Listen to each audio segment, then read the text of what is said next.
В небольшом поселке, затерянном среди сосновых лесов, всегда происходило множество событий. Это тихое место, казалось, было укрыто от всего хаоса большого мира, где время как будто остановилось. Люди жили своей обычной жизнью, наслаждаясь простыми радостями, защитой от солнца подрезом деревьев, пахучими пирогами из печи, которые соблазняли своим ароматом, и долгими вечерними прогулками по проселочным дорогам, где на закате можно было встретить бродячих животных или просто полюбоваться природой. Но случай, который произошел в эти дни, вдруг заставил всех жителей встряхнуться и начать активно обсуждать что-то экстраординарное. На протяжении 4 дней в их маленькой деревне главным разговором среди местных жителей стало одно удивительное и странное происшествие, о котором, казалось, можно было говорить бесконечно. Все началось в холодное утро. Марина Сергеевна, выйдя к колодцу за водой, заметила в густых кустах и деревьях какое-то шевеление. Сначала ей показалось, что это странная собака, бесцельно резвящаяся в высокой траве, но, приглядевшись, она с ужасом осознала, что это был медвежонок, потерянный и беззащитный. Он оказался крошечным, с мягкой пушистой коричневой шерстью и непонятно каким образом застрявшим пластиковым ведром на своей голове, которое делало его совершенно несчастным и озадаченным. Он шел по улице, словно потерянная душа, пытаясь избавиться от этого неуместного бремени, а страх в его глазах заставлял Марину остановиться на месте, осознав, что перед ней не просто обычное животное, а существо, нуждающееся в помощи. «Федя!» — закричала она, вытянув руку в сторону своего мужа, который трудился на огороде неподалеку. «Иди сюда скорее! Тут медвежонок!» Федор, увлеченный работой и не ожидая никаких внезапных событий, не торопился. Однако, услышав крик жены, он с удивлением отложил свою лопату и побежал к ней. Приближаясь к ней, он очередной раз задумывался о том, что удивительного могла принести жизнь в этот неординарный день. Но, увы, пока он добежал до колодца, медвежонок, испугавшись незнакомого голоса, уже скрылся за ближайшим деревом, оставив лишь небольшие следы на сырой земле и примятую траву. А в воздухе раздалось что-то меланхоличное. Об этой находке быстро узнали все соседи, и разговоры о ней мгновенно распространились по всему поселку. Люди, всегда трепетно относящиеся к местной природе и обитателям, собирались группами, обсуждая медвежонка и его судьбу. Он метался между домами, как облачко дыма, блуждая и искоса глядя на окружающий мир. Неуверенно натыкался на заборы, путался в дровах, спотыкался о корни деревьев и, не уставая, терся головой о стволы, пытаясь избавиться от злополучного ведра на своей голове. Но это пластиковое бремя сидело прочно, словно его привязали невидимые цепи, и медвежонок лишь паниковал, увеличивая свою неуклюжесть.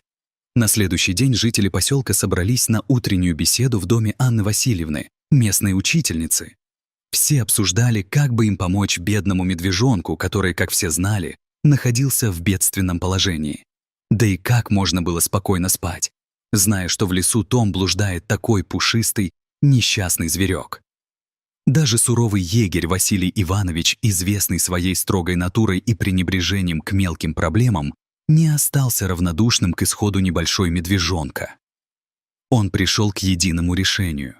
Медвежонка необходимо поймать, но как это сделать, если он дико испуган и не подпускает никого к себе? Каждый раз, когда кто-то пытался приближаться, медвежонок пускался в бег, слепо пробираясь через густые кусты, натыкается на препятствие и не понимает, как обстоит дело. «Он вон там за забором», — произнесла Анна Васильевна.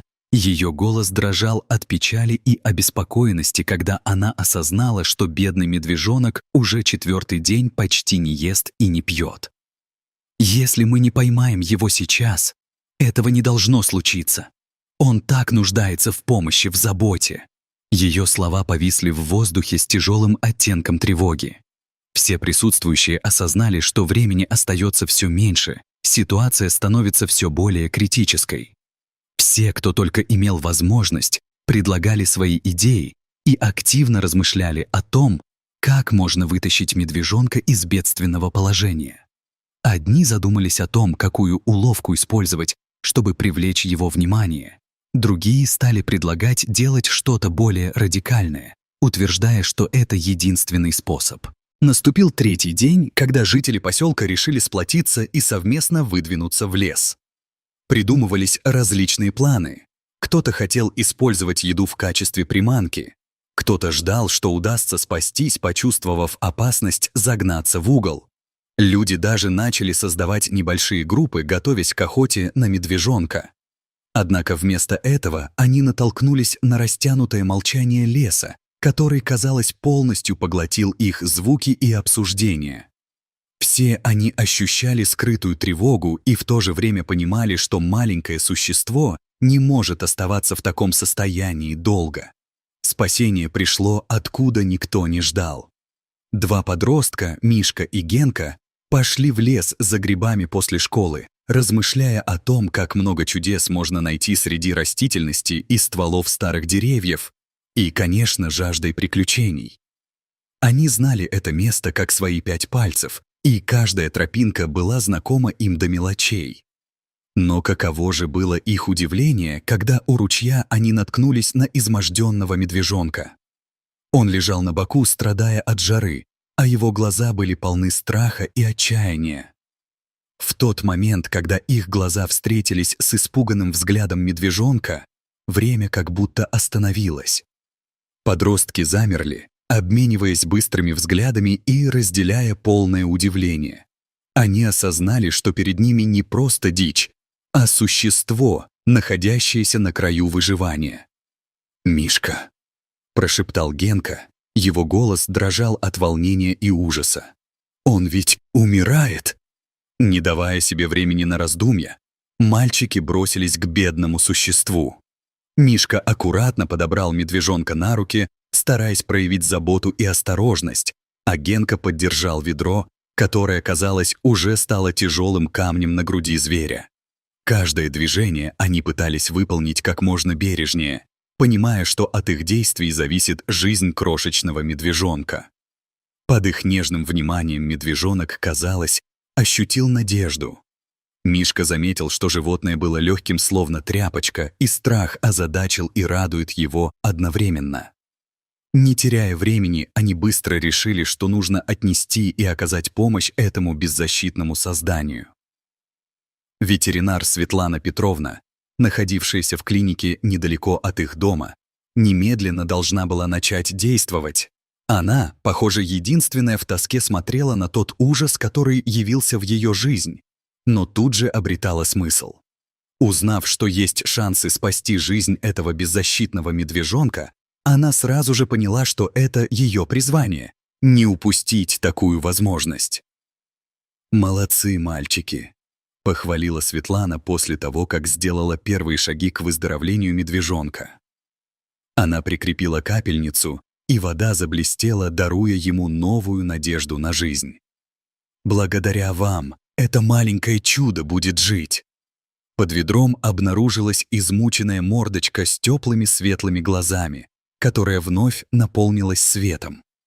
Этот лучик надежды переломил всю ту неловкость, которая царила в жизни этого медвежонка. Он испытывал радость, когда на его мордочке появлялись первые следы появления надежды. «Хочешь поесть?» — спросила ветеринар, поднося бутылочку с молоком. Медвежонок, не раздумывая, принял ее с жадностью, словно искал свою семью и защиту в этом теплом человечном жесте. В этот момент все вокруг почувствовали, как в воздухе раздается облегчение, когда он стал сосать молоко. Это было как возвращение к жизни. Ветеринар с энтузиазмом наблюдала за ним, и в ее глазах светилась гордость за то, что они смогли спасти это крошечное существо. Через неделю в заповеднике, который располагался недалеко от поселка, медвежонка привезли, как полагается, уже упитанного и жизнерадостного. Директор заповедника с радостью встречал его, понимая его величайшую важность в жизни такого беспомощного существа. «Это чудо», — сказал он, глядя, как медвежонок исследует свою новую территорию. «Он будет рад здесь учиться. Постараемся сделать все, чтобы он адаптировался к новой жизни». Да, не каждый взрослый рискнул бы брать на руки даже маленького медведя, отвечал Мишка, и его голос был полон гордости за свой поступок. Приятные ощущения собирались вместе, усиливая сплоченность между двумя подростками и медвежонком. Каждый раз, когда медвежонок резвился, гонялся за мячом или карабкался по деревьям, он оборачивался, словно искал тех, кто стал его спасителями. Мишка и Генка наблюдали за ним издалека, и в их сердцах теплела надежда, что медвежонок будет в безопасности и сможет начать новую жизнь. Возвращаясь домой, мальчики шли молча, погруженные в свои мысли. Деревня осталась позади, но в их душах возникли новые горизонты. По пути к дому каждый из них размышлял, как много значит маленькое мгновение, когда они решили проверить ручей. Это было не просто случайное событие, это стало их уроком на всю жизнь. «Представь, если бы мы его не нашли», — задумчиво произнес Генка. Его лицо словно осветилось воспоминанием о том натянутом моменте, когда они впервые увидели медвежонка. Эти мысли об одном единственном решении стали основой для всего их поведения. Лучше даже не пытаться это представить. Согласно кивнул Мишка, и его голос звучал полным горечи. Он не сомневался в важности этого выбора и понимал, насколько легко было бы пренебречь чужой бедой. Эти слова стали символом настоящего человеческого поступка. Это не было про героизм, про самопожертвование, а скорее о нормальном стремлении помочь другим. Так, распахнувшись в их сердцах, это желание превратилось в бесконечный поток доброты, который не давал людям покоя. Прошло несколько месяцев. Мишка и Генка часто наведывались в заповедник, стремясь увидеть успех своего маленького друга. Каждый раз, когда они подходили к вольеру, медвежонок сразу же начинал прыгать и визжать от восторга. Теперь он стал настоящим другом, делая жизнь мальчиков более яркой и интересной. Это были не просто встречи, а целые праздники, которые они думали о более прекрасном будущем. «Посмотри на него!» — смеялся Мишка, демонстрируя непередаваемую радость. «Мы его подружили с другими животными». Медвежонок, уже ничем не напоминавший о той изможденной зверушке, с удовольствием играл с другими питомцами, и его жизнь наполнялась счастливым гомоном детской игры. Он изящно исследовал новых друзей и мир, в котором теперь мог свободно передвигаться и наслаждаться жизнью, находя радость в каждом мгновении. Жизнь в поселке продолжалась, но этот случай не забылся. Он стал образцом для множества ребят и взрослых. Все начали осознавать, насколько важно помогать тем, кто в этом нуждается. Каждый раз, проходя мимо ручья, Мишка и Генка вспоминали о том, что произошло. Это было не просто о том, как они спасли медвежонка. Это стало более глубоким пониманием того, что каждый может оказать поддержку. «Мы не просто спасли медвежонка», — однажды сказал Генка, мечтая о том, сколько их поступков изменили жизни других. «Мы, наверное, спасли и самих себя». Эти слова мальчиков стали неизменным символом, живущим в сердцах людей. Люди начинали понимать, что не следует бояться принимать участие в чужих страданиях. Иногда именно такие поступки делают из обычных людей настоящих людей. Каждый мог изменить чью-то судьбу. Спустя пару лет медвежонок вырос. И вот в тот момент, когда его выпустили в ласковые леса заповедника, дух свободы обнял его. Он отправился навстречу своей природе, и Мишка с Генкой наблюдали за ним издалека, ощущая покой и понимание, что жизнь полна разных путей и легких дуновений. Он был свободен, и они оба понимали, что эта свобода — это такая важная часть жизни. Эта опора ими во все времена стала основой их дружбы. «Это похоже на чудо», — произнес Мишка, сжимая Генкину руку, когда они поднимали глаза к звездам. Каждый из них осознавал, что уход медвежонка — это не только прощание, но и новое начало. Их связь с ним навсегда останется в их сердцах.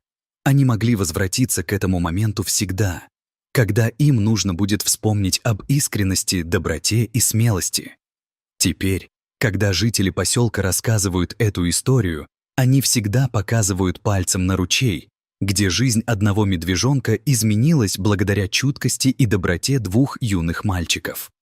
Этот случай и его последствия стали частью общих воспоминаний и уроков для будущих поколений. Слова Мишки и Генки научили их быть непоколебимыми даже в трудные времена, настраивая сердца людей на понимание и взаимопомощь. Так доброта, смелость и человеческое понимание стали их постоянными спутниками, и это все помогало делать мир немного лучше.